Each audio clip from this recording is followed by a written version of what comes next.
નમસ્કાર મિત્રો, મારી યુટ્યુબ ચેનલ વિચારધારામાં આપ સર્વેનું સ્વાગત છે. આજે એક નવા વિચાર સાથે આપની સમક્ષ હાજર થયો છું. આજનો વિચાર, સિદ્ધિ તેને જય વરે જે પરસેવે નાય, સંઘર્ષ વિના સિદ્ધિ નથી. આ વિચાર આપણે એક નાનકડી વાર્તા દ્વારા સમજીએ. એક શિલ્પકાર હતો, શિલ્પી હતો.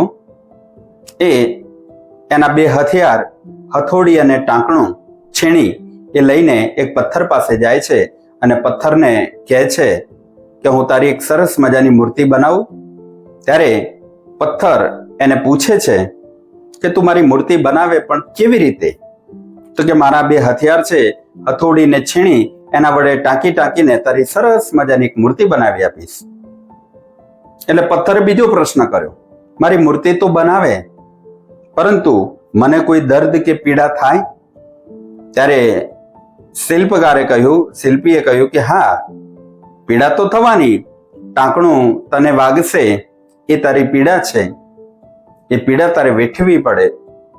ત્યારે પથ્થરે ત્રીજો પ્રશ્ન કર્યો, કેટલો સમય લાગે આ મૂર્તિ બનાવતા? ત્યારે શિલ્પકારે કહ્યું 2 થી 3 મહિના તો લાગે.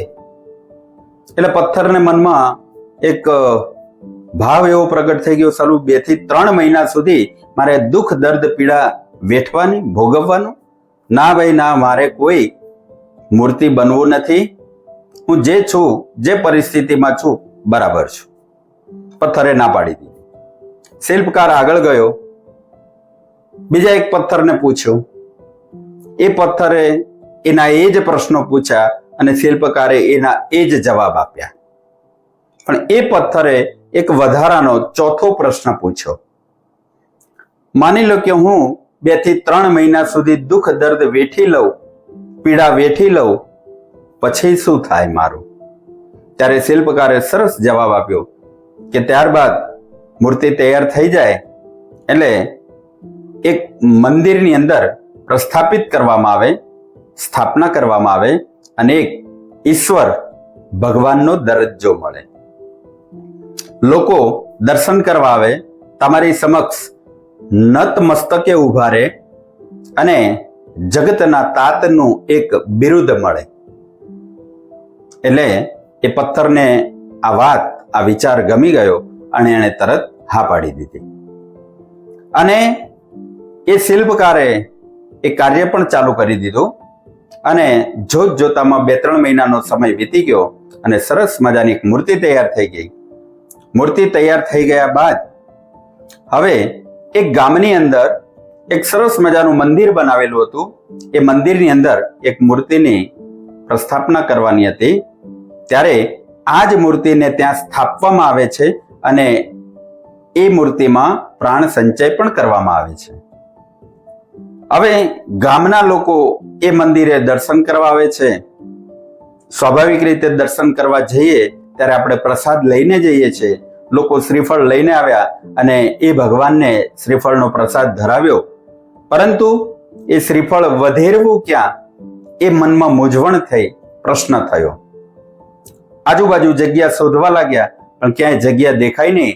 એટલે એમાંથી 1-2 મિત્રએ કહ્યું કે ચિંતા નહીં કરો, આપણે કોઈક વ્યવસ્થા કરીએ. અને તપાસ કરતા એક ભાઈને એક પથ્થર મળ્યો. એ ઊંચકીને લાવ્યો અને મંદિરના પરિસરમાં એક બાજુ ખૂણામાં ગોઠવી દીધો. લોકો એ પથ્થર ઉપર શ્રીફળ વધેર્યા. માત્ર એ દિવસ પૂરતા નહીં, આજીવન એ પથ્થર ઉપર શ્રીફળ વધેર્યા. એ પથ્થર કયો હતો? પહેલો પથ્થર કે જેણે પોતાની મૂર્તિ બનાવવાની ના પાડી હતી. એ 2-3 મહિના માટે એ દુઃખ, દર્દ સહન કરવા તૈયાર નહોતો એ પથ્થર, પણ એણે આખી જિંદગી માર ખાધો શ્રીફળનો. બસ આ જ વાત આપણને પણ લાગુ પડશે.